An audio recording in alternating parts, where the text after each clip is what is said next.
Kiu na njaa ya rohoni inafananishwa haswa na mfanano na kiu na njaa ya mwili. Tuko sawa sawa?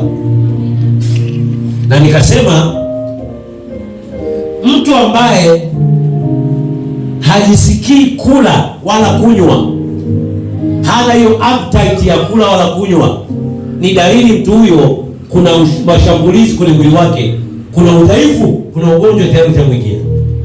Ndio maana hajisikii kufanyaje? Kula wala kunywa.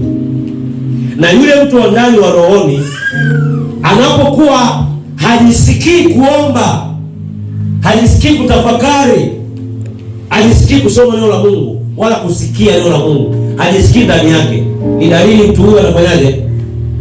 Ameshambuliwa tayari. Mtu wake wa ndani yuko katika hali sio salama. Tuko sawa sawa?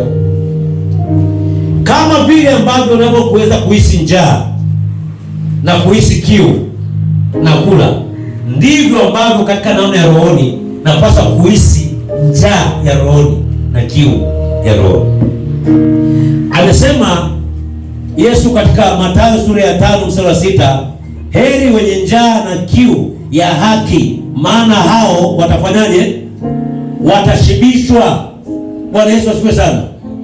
Na tukasema Yesu Kristo wakati anaongea na Wayahudi katika Yohana sura ya 6 mstari wa 35, anasema Yesu Kristo akawaambia, mimi ndiyo chakula cha uzima, yeye atakaye kuja kwangu hataona njaa kabisa, naye aniaminie hataona kiu kamwe. Yeye atakaye kuja kwangu, yani yeye atakaye nifuata hataona njaa, na yeye atakaye niamini hataona kiu kamwe. Tunajua imani huja kwa kufanyaje? Warumi 10:17 anasema imani huja kwa kufanyaje? Kwa kusikia. Kwa yoyote atakaye muamini Yesu Kristo, yeye atakaye sikia sauti yake, atakaye lisikia neno lake na kuliamini, hataona kiu kamwe. Vijito vya maji vitafurika ndani yake. Yesu Kristo amesema katika kitabu cha Yohana kwamba yoyote aniaminiaye, vijito vya maji vitafanyaje? Vitafurika ndani yake, mito ya maji itafurika ndani yake. Kwa hiyo kiwango, tukasema kiwango cha ujazo wa Roho Mtakatifu na mafuriko na mtembeo wa Roho Mungu ndani ya mtu unategemea kiwango cha nini? Cha huyo mtu anaposikia na kutii sauti ya Mungu. Nitafutie mtu ambaye anasikia na kutii sauti ya Mungu, kufanya sawa sawa na kile Mungu anachokisema siku zote. Nitakuonesha mtu ambaye anatembea na mtembeo wa nani? Wa Mungu. Bwana Yesu asifiwe sana. Upako maana yake ni kiwango cha mtu cha kutii, kutekeleza kile ambacho Mungu anakisema juu ya maisha yetu. Mungu waga analiangalia neno lake apate kufanyaje? Kulitimiza. Kwa hiyo ili kuweza kuona udhihirisho wa Mungu, lazima mtu atii sauti ya neno la Mungu. Ndio unasema mtu anatembea na nini? Na upako. Bwana Yesu asifiwe sana. Kuna mtu mmoja anaongelea kwa upendo. Tukasema andiko la Kumbukumbu la Torati sura ya 8 mstari wa 3 amesemaje? Mtu hataishi kwa nini? Kwa mkate tu, bali kila neno linalotoka wapi? Kwenye kinywa cha Mungu. Sio jamani wapendwa? Kumbukumbu la Torati 8:3. Na Yesu Kristo akaja akanukuu ndiko hilo kwenye Mathayo sura ya 4 mstari wa ngapi? Wa 4, akimaanisha kwamba maisha yetu sisi au kusudi la Mungu kutuweka hapa chini ya jua, hatujaletwa kwa ajili ya kula na kufanyaje? Na kunywa.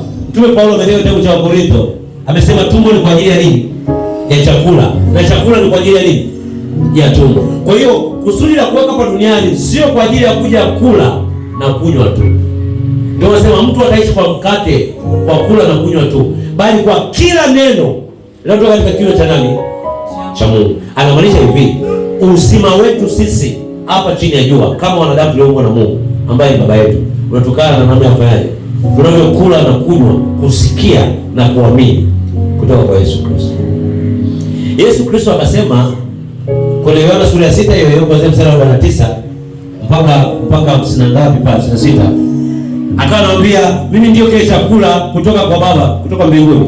Yeyote atakayenila mimi na kunywa damu yangu hatafanyaje? Hata kufa, ataona ataufufuo siku ya mwisho. atapata uzima wa milele, sio? Haimaanishi kwamba ni ule mwili wake wa utafune. Ndio maana Wayahudi wakachanganyika, sema mtu huyu awezaye kutuambia si tule mwili wake na kunywa damu yake. Anamaanisha yoyote atakaye amini nitamfufua siku ya mwisho na atakuwa na uzima wa milele. Sio jambo la upendo. Kwa hiyo Yesu Kristo akiwa ndio ufahamu, akiwa ndio hekima kutoka kwa Mungu, yoyote anayetegemea kusikia na kutii na kuamini hekima kutoka kwa Mungu ambaye ndio la Mungu, mtu huyo ataona uzima wa milele. Tukasema kwamba mahusiano ya Mungu na Adam na Eva walipokuwa katika bustani ya Eden yalikuwa ni mazuri, wakawa na usalama, ni pale tu walipokuwa wanasikia na kutii sauti ya Mungu, si ndio? Siku ambapo waliposikia chanzo kingine cha sauti, nini kitokea? Uharibifu na mauti ikaingia ndani ya maisha yao. Bwana Yesu asifiwe sana. Tukasema mfano wa mfalme Sauli alikuwa anamsikia Mungu, si ndio? Siku alipoacha kuitii sauti ya Mungu, akafanya ndivyo sivyo ambavyo Mungu akumwelekeza. Mungu anasema alikata sauti yake.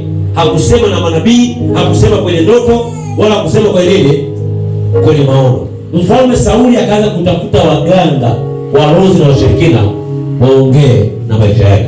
Kwa hiyo mwanadamu tulivyoumbwa, tumeumbwa kuongozwa na sauti ya Mungu. Ukiishi kama hauoti ndoto, hauoni maono, hakuna mtumishi wa Mungu au mtakatifu yoyote yule anayekwambia Mungu amesema nini juu ya maisha yako. Neno la Mungu unapolisoma uisikii sauti ya Mungu katikati ya mistari. Hakuna nabii yoyote yule anayekwambia Mungu amesema nini juu ya maisha yako yako hatarini. Katika sauti ya Mungu, katika kusikia kwa Mungu, kuna mambo tunayaona, tunatahadharishwa mbele yetu, sio?